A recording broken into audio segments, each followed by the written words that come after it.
Секретарот за надворешни работи на Велика Британија Борис Џонсон ја почна првата официјална посета на Анкара, нагласувајќи дека е горд сопственик на турска машина за перење. Сепак ги избегна поранешните навреди против турскиот претседател, за кој во мај, кога уште беше градоначалник на Лондон, беше прогласен за победник на списанието Спектејтор за навредлива стихотворба за Ердоган. Кога премиерката Тереза Меј го назначи за шеф на дипломатијата, предизвика загриженост за меѓудржавен спор, иако Анкара порача дека овој пат ќе заборави, но такви навреди да не се повторат.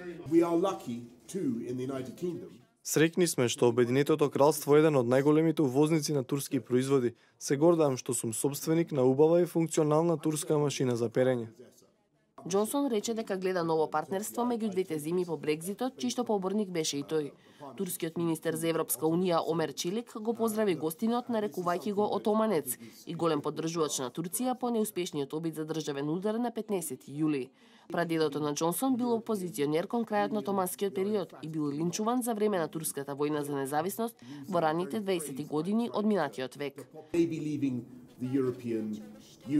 Може би ја напуштивме Европската унија, но не ја напуштаме Европа. Британија останува посветена на тоа да ја помогне на Турција во пристапните преговори на секој начин, затоа што верувам дека партнерството е критично за нашата и за иднината на Европската унија.